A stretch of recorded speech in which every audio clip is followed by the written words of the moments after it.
本日のプログラムなんですけれども、まず最初に、南スーダン事務所代表、ジョナサン・ベイチより報告をさせていただきます。次に、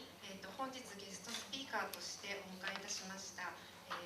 駐南スーダン大使紀谷昌彦様より、ご挨拶並びに現地の様子をご紹介していただきます。最後に質疑応答の時間をとっておりますので、何かご質問ありましたら、子どもたちやユニセフに関する質問何なりとご質問いただければと思います。どうぞよろしくお願いいたします。それでは南スーダンの話に移りたいと思います。南スーダンは4年前2011年7月に独立した世界で最も新しい国です。しかし国づくりが進められる中で一昨年ですが、2013年の年末に紛争が発生いたしました。それ以来多くの子どもたちが家を追われ、今なお国内外に避難しています。さらに武装勢力に徴用されているとみられる子どもたちも多くいます。ユニセフは紛争当事者に子どもたちを最優先に守れるよう継続して訴え働きかけると同時に、南スーダンを世界でも最も最優先で支援活動を展開する国の一つと指定して、国際社会に対して、この人道危機に対する支援要請を行っています。そのような中、この危機に対しまして、ユニセフの民間への広報、それから募金活動を担う私ども日本ユニセフ協会は、特に昨年から皆様への協力を募る活動を強化いたしまして、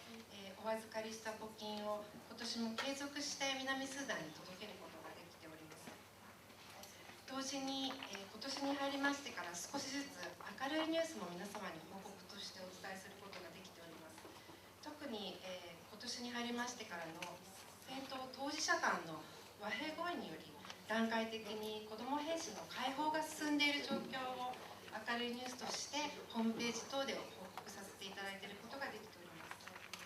本日はこのような皆さんからの多大な支援への感謝を込めて、南スーダン事務所よりジョナサン・ベイチ代表を迎えまして、現地の最新情勢、それから子どもたちが抱える今の課題、これに対する取り組み、特に皆様から日本の支援で何が今進んでいるのか、何が問題なのか直接報告させていただきたいと思います。よろしくお願いします。それではベイチ代表の略歴を簡単にご紹介します。英国出身、そして米国の公立外交大学院にて修士号を取得した後、ユニセフのスーダン事務所、それからソマリア事務所、地雷除去に取り組む NGO、 世界保健機構などでの勤務を経て、2010年より中央アジアのユニセフキルギス共和国事務所代表を務め、2014年3月より現職で従事しております。それではベイチ代表、報告のほどよろしくお願いいたします。Thank you very much for your kind introduction, and thank you all for coming today, and thank you to the Japan National Committee for UNICEF for the extremely warm welcome this afternoon. I will not mention old friends, but there are some in the room, and I'm very happy to see you again after many years. We worked together in some difficult duty stations in the past, and this is my first time to Japan. And if I'm not clear, it's because coming out of Juba I managed to pick up some kind of bug, so you'll forgive me if I'm not clear, but I'll try my best. And I'm especially pleased to see Ambassador Kia here today, with whom we worked very closely in Juba. We're just near each other, and it's a pleasure to also meet him here in Tokyo. So I'm going to take you through a little bit of the situation in South Sudan at the current time. Again, apologies, I don't know your level of knowledge. Some of you may be experts, and some of you may not know very much about the country. So if it's too basic or too complicated, please ask questions at the end, and we'll be more than pleased to answer them, I'm sure, myself and the Ambassador. So this slide shows you the level of displacement in the country since December 2013 when the war restarted. Over 2.2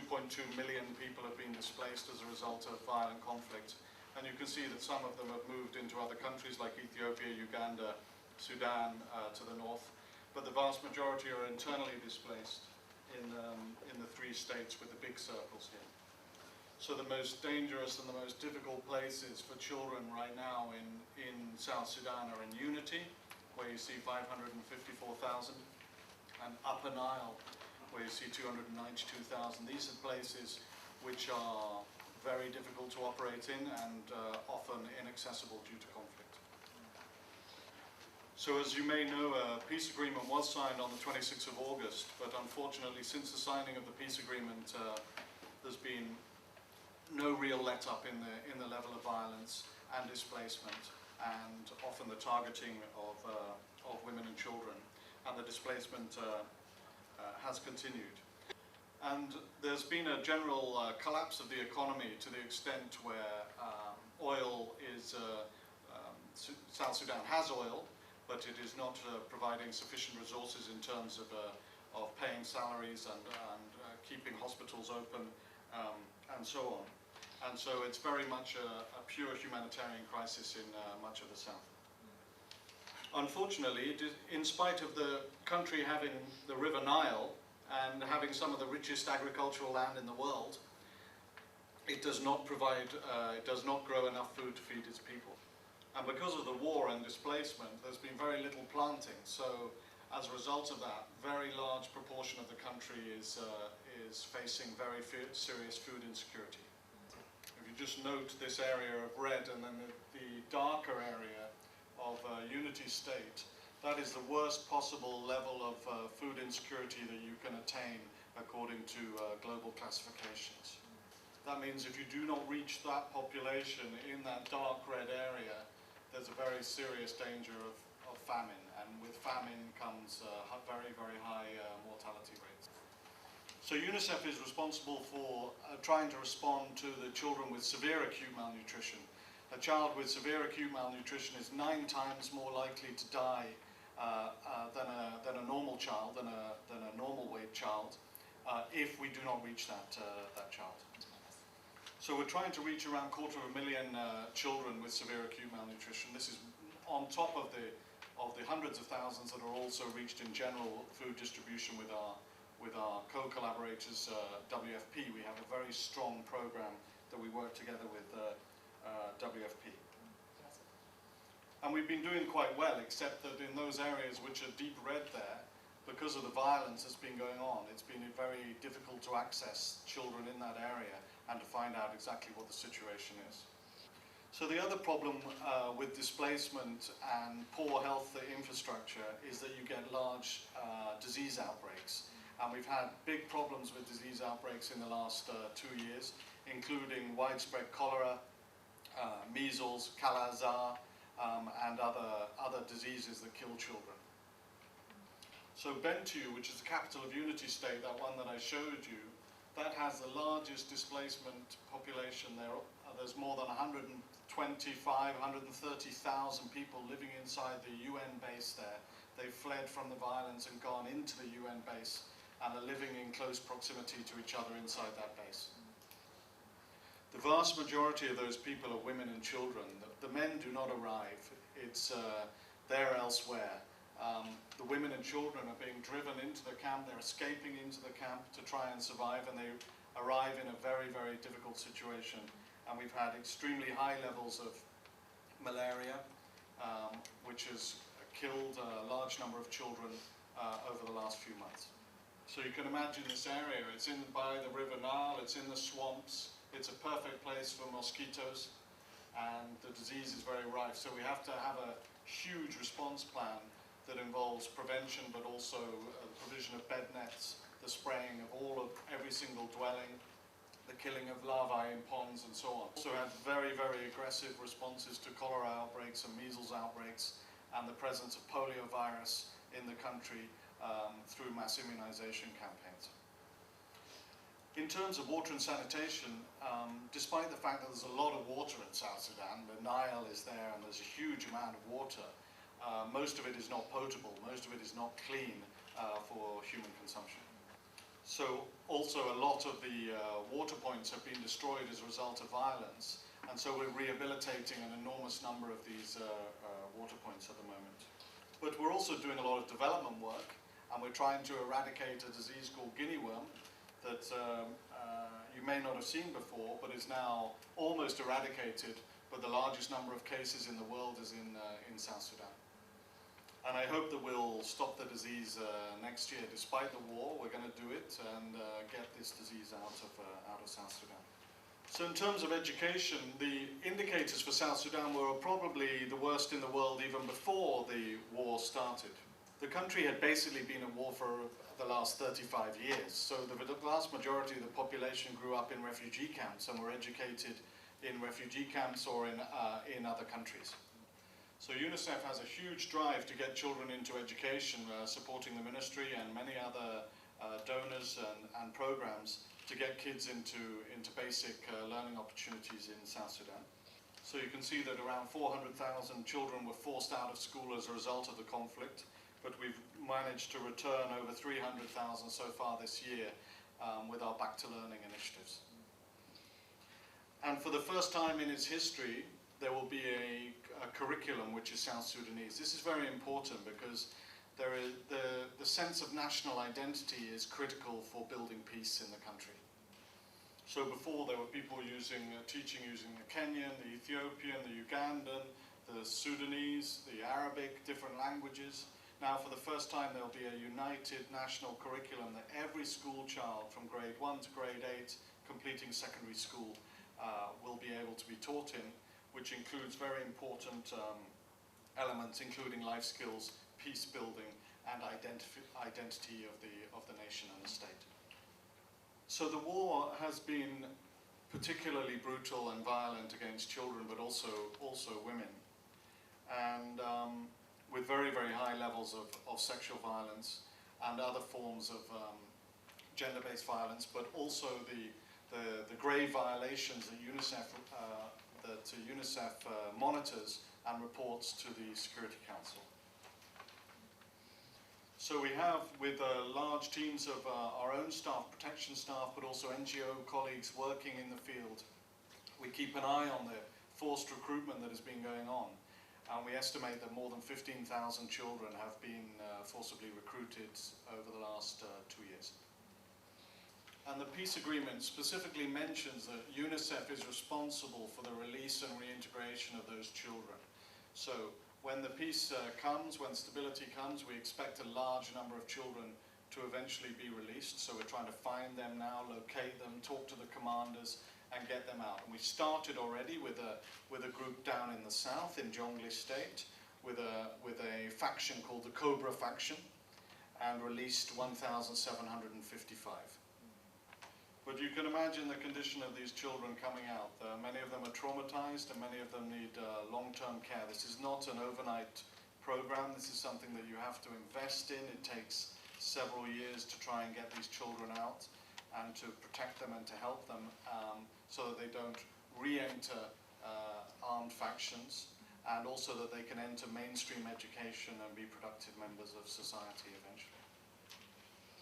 I just wanted to mention also the family tracing and reunification. When populations run for their lives, when populations are displaced, some go to the POCs, others disappear elsewhere into the bush. We have a lot of families living on islands in the Nile, very inaccessible. So children get split from their parents. So we've registered more than 10,000, and then we have a big program to try and find their families and reunify them. So that's a big piece of the work that will also be ahead, is to get these kids who've lost their mothers and fathers back into a family situation. And one of the ways we do that is through a very innovative approach called rapid response. We send multi-sector teams into the most remote areas, usually with these old Soviet-era helicopters, and we leave them there on the ground to try and serve the population over around 1 or 2 weeks until they move on to the next area. This this is really an amazing approach, and it works in a country like South Sudan, which is so remote, so rural, where no roads are functioning during the rainy season. You have to fly in, and where you also need to be able to get out if the security situation gets worse. So this is just the kind of areas that we've been into. If you look at this area in Southern Unity, you'll see Kutch, Lear, Nial, Mayandit. These are areas where NGOs, ICRC, MSF, ourselves have been forced out on multiple occasions. So the only way to get in and to reach the population is through rapid response. And several of our Japanese staff have been on these missions and contribute a lot to this effort. So just to talk a little bit about Japanese contribution, it's enormous, and the Japanese people have been very supportive of the people of South Sudan, both prior to the Comprehensive Peace Agreement in 2005, and since then, and since the creation of the new state in 2011. So I want to particularly thank those that contribute to the National Committee's work, all the staff here who do such a great job, but also those who make pledges and the regular contributions that I know many of you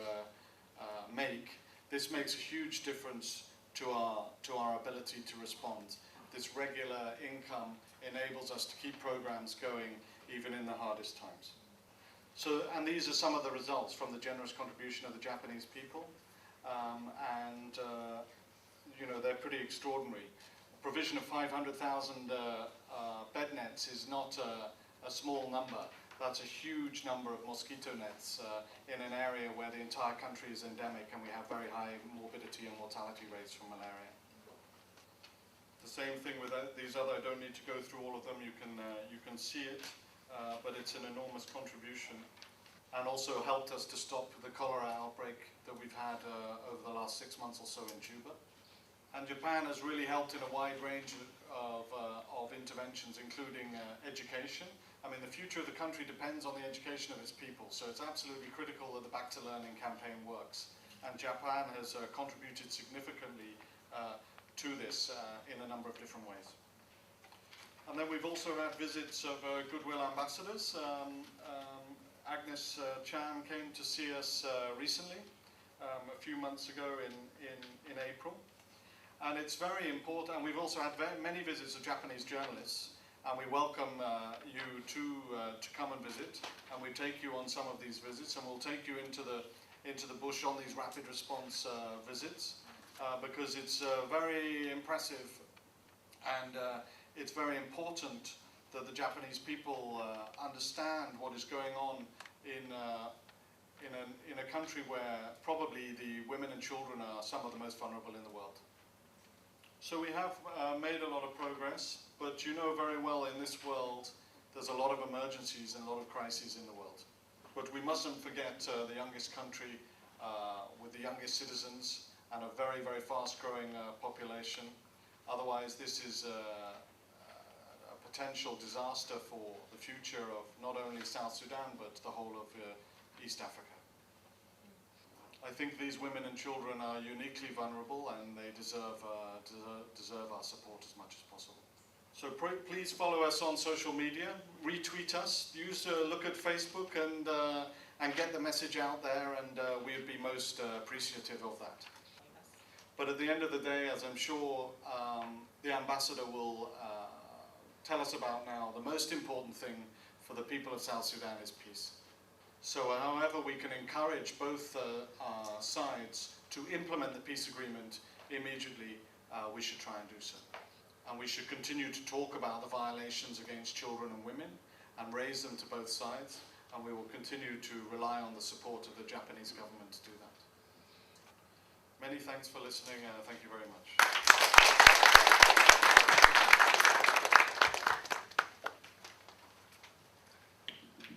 皆様ご清聴ありがとうございました。ページ代表ありがとうございます。それでは、次に、本日、一時帰国の中お越しくださいました駐南スーダン大使紀谷昌彦様より、ご挨拶と現地の状況をお話しいただきたいと思います。日本政府は先ほどもお話にありましたが、子どもたちを活動の中心に置いているユニセフの事業に関して非常に高く評価していただいております。そんな中で木谷大使様から、ご覧になりました現地の様子をお話しいただきたいと思います。よろしくお願いいたします。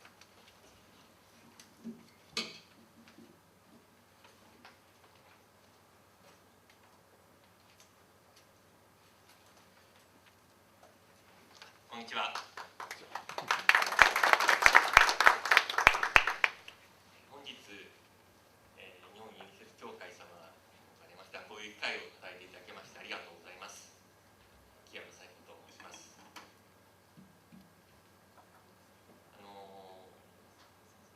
私は今年の4月末に南スーダンに着任しまして、ちょうど、半年近く今回地域渡航した時にジョナサンが、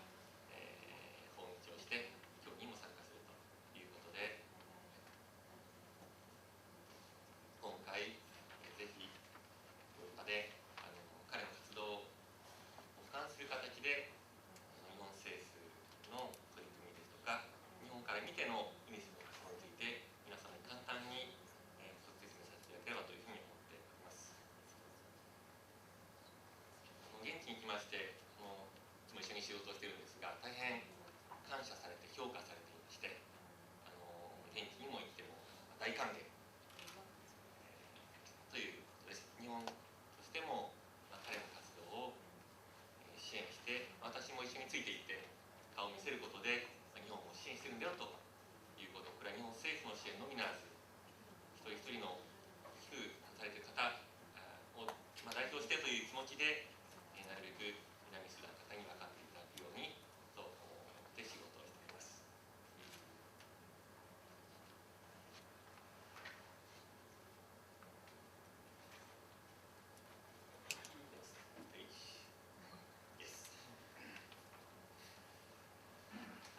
今回、ジョナサンが非常に包括的な説明がありましたので、私からの補完として4点話そうかなと思っています。まず最初に日本の観点からなぜ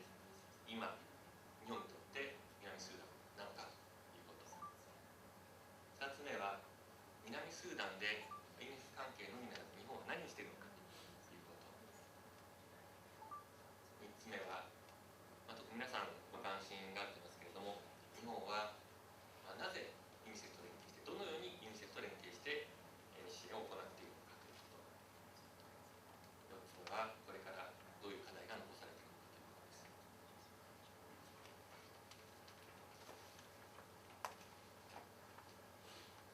まずなぜ今日本にとって南スーダンなのかということですが、3点、まずは写真でということで、1つ目はジョナサンからも説明がありましたが今年の8月に、和平、文書が署名されまして2013年の12月に衝突が起きてからようやく第一の前進、が始まりました。ただ実施が今若干遅れていまして承認がということです。2つ目は国内避難民キャンプ、先ほどから話がありました軍民報復の写真です。3つ目は自衛隊と真ん中の女性は国際機関国連職員ですけれども、日本と国連、NGO を含めて協力しながら南スーダンを支援しています。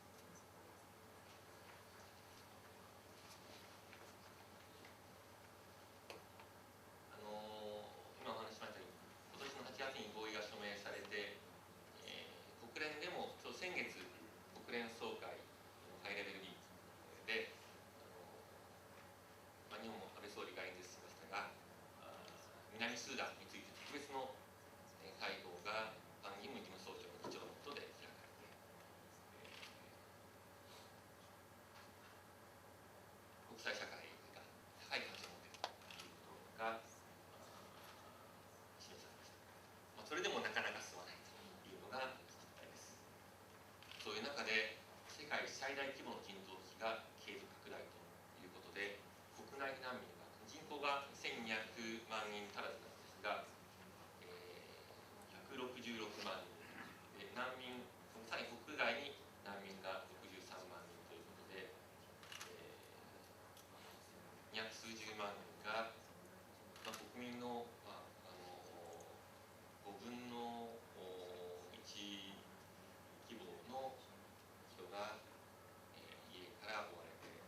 いう中で、これから平和が回復すると皆さん家に戻ると、そこでいろんなその戻ってくるためのニーズも出てきますし、経済危機も話し合いましたが、これから何が起こるかわからないという状況です。そういう中で国際社会みんな支援している中で、日本もまさに平和に対する特別な思いがあるということで、JICA、NGO、国際機関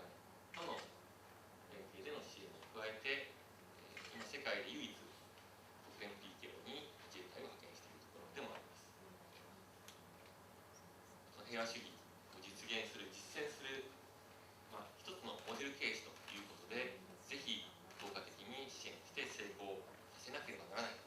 という気持ちで仕事しています。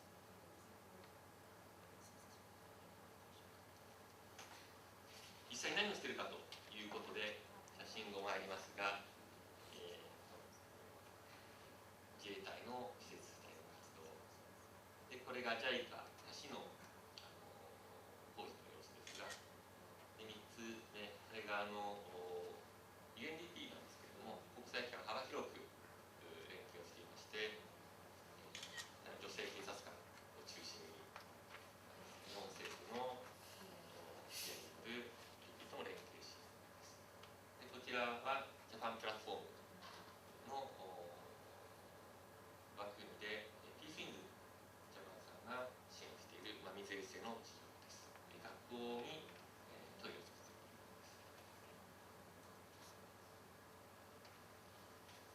いる国連 PKO には、自衛隊の施設隊と司令部要員合わせて350名が派遣されていまして、宿営地の建設をしたりとか、道路を整備したりという中で、やっぱり非常にきちっと、規律正しく、首都ジュバの国連 PKO の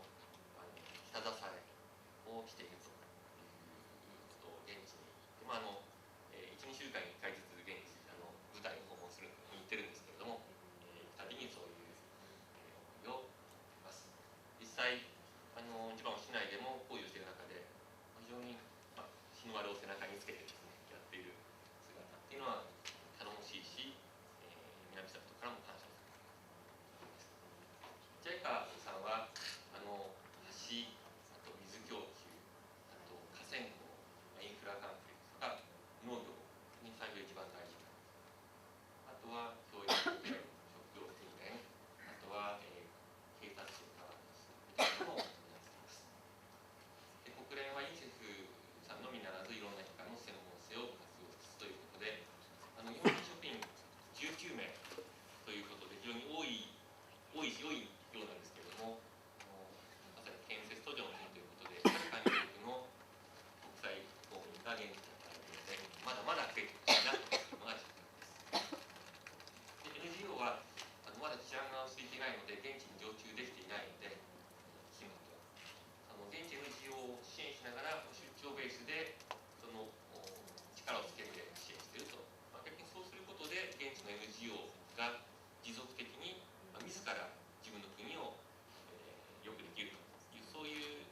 メリットといいますか、そういう形でも支援を今進めています。いろんなアクターが日本関係にいる中で、現地 ODA、PKO タスクフォースというものを、月1回関係者集まってやりますし、拡大する懇談会を開いたりということもやっています。NGO や国際機関の案件を連携案件を作ったり、あと広報を一緒にやったりとか、例えばNGO のその供与式に自衛隊の太鼓を叩いてテレビで報道されましたし、トップニュースで自衛隊の太鼓が出ていたということもその前にありました。あとは安全対策、それぞれやっぱりJICA さん、大使館、自衛隊、それぞれの情報源がありますので、お互い付き合わせて自分たちの安全を最大限確保することも、日本チームで協力しながらやっています。そういう中で、じゃあユニセフ、今日はユニセフということですので、どういう形でユニセフと連携して支援をしていくかということで、そこの写真はジョナサンと私調子にてということで、この春に確認して最初の出張でヤンビョというところに行きまして、バックトゥーランキャンペーンの開始式ローンチングイベントに出席しました。左にいるのが州知事です。その時に水衛星の、病院へのその太陽光を使った井戸の給水システムも見ましたし、あとは別の機会にまた彼と一緒に行ったんですが、北部のアウェイというところで栄養不良対策の事業で日本の旗がありますし、ユニセフの旗がありますし、あちらといった中ではそのこれらですね、ユニセフの一応奥の方に日本の旗、ポリオですね。ここで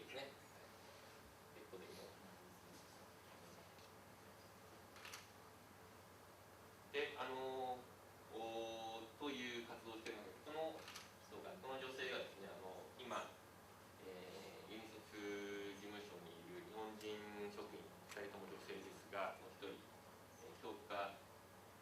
モニタリングを担当する人が自衛隊の隊員に対して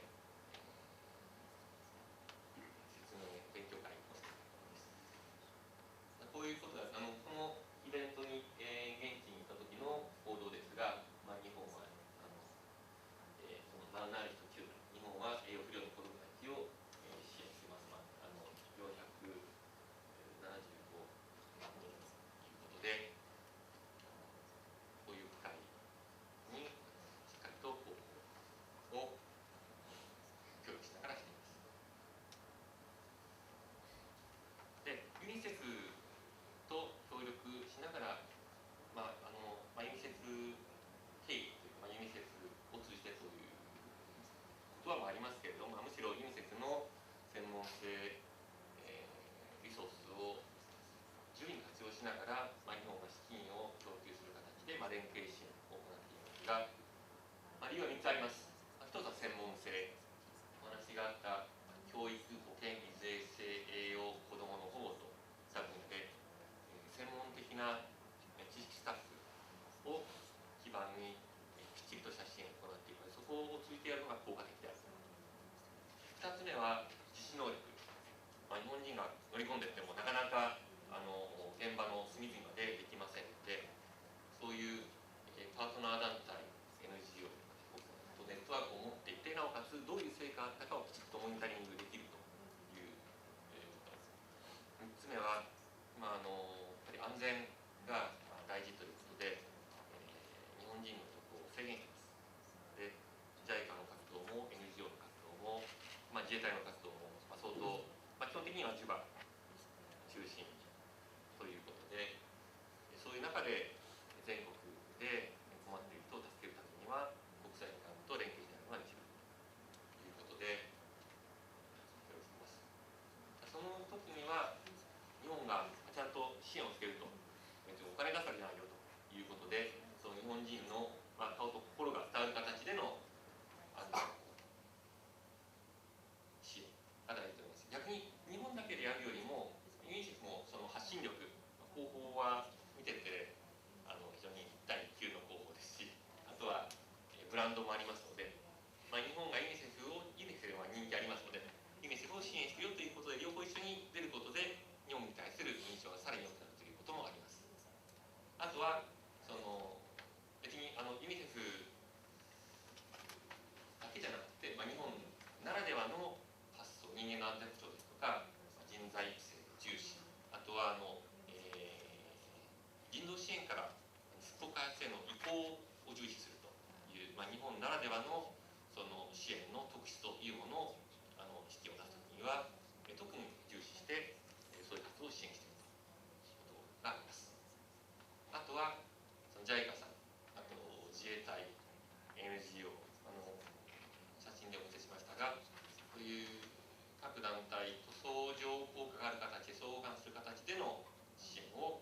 するようにということで実施しています。まだこれから予断を許しません。これからじゃあどうすればいいん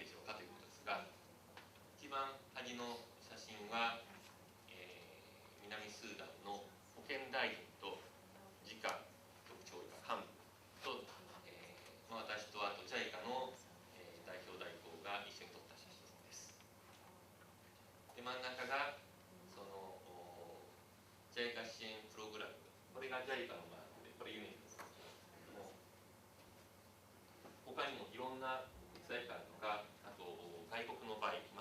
カナダのカネディアンシダンの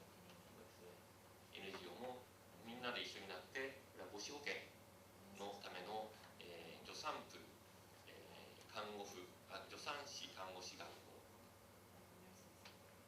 です。で、3つ目は、このユニセフ協会、日本ユニセフ協会の構造の写真ですが、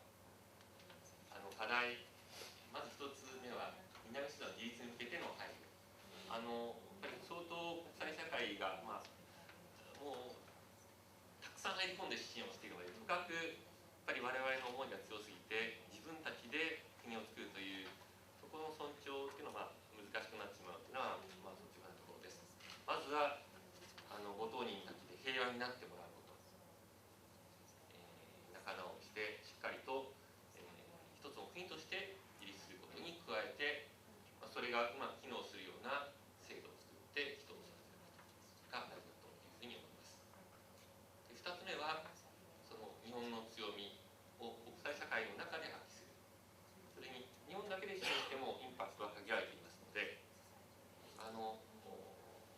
アメリカとかあと国際機関がそれぞれ自分のお金相当出していますので、そういう中で日本の支援が、強みがあるアプローチで、触媒になるような形で日本の支援の、方法が他のドナー、他の支援の団体によってスケールアップされるような形でインパクトを与えるようにということが大事だと思っています。で、3つ目はその日本での生活と南スーダンでの取り組みの結びつき。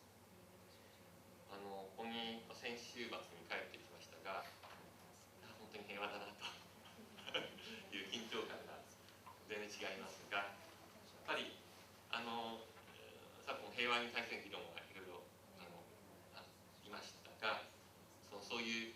ともかく世界が平和になってほしい、日本が平和に貢献したいという気持ちは多分日本人一致で持っていると思います。それが実際に現場で実現するように、今この瞬間でもいろいろな戦いですとか治安の悪化が続いていますので、そういうところでどういう貢献ができるのかということを、日本人として私も考えて実践していきたいと思いますし、ぜひより多くの人に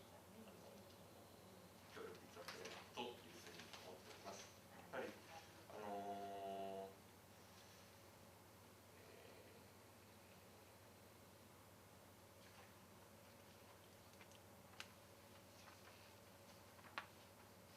ユニセフに対する協力も大事ですけれども、日本政府、ユニセフのみならず、UNDP には警察関係者、WFP は食料、あと、UNHCR には難民、ICRC は新商社ですとか、あと家族参加、あと WHO については献血の特に支援をしています。あと IOM 移住機関はコレラですとか、あとやっぱり国内難民キャンプの関係に支援をしています。ということで、ニーズは相当無尽蔵というぐらい大きなものがある中で、日本政府としても支援していますが、それでもまだ大体年間日本円で2000億円必要だという中で、実際集まっているのが、1000億円くらいで、日本政府の支援はその中で60億円くらいか、60億、支援国へと8億円くらい、そういう規模で行っています。そういう中で皆さんの個々の募金、献金っていうのもありますし、大きな役割を果たせます。実際個人の募金も大事ですけれども、日本政府自身自体がその ODA をこの国に共有して続けるということ自体も国民広い支持がなければできないというふうに思っています。ということで、これから今回お話があった南スーダンの状況に対処するということはもちろん日本として、我々の平和への思い、あるいは貢献しているということで国際社会から得られる信頼ですとか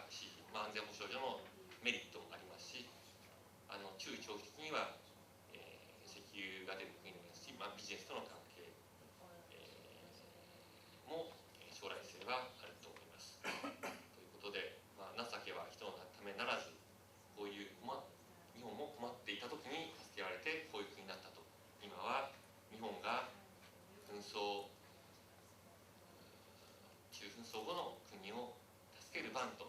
いうことで、日本国内もいろんな問題に取り組みながら、ただそれと合わせて日本の社会政策、公共政策も大事、ただ世界があるので、世界の中の公共政策にこの日本が協力をしていくということは、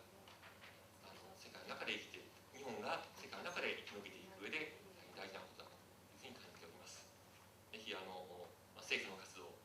あとは個人の活動で日本の果たすべき役割を果たして、日本人が自己実現しながら平和で豊かな生活を達成できるようになっていきます。どうもご清聴ありがとうございました。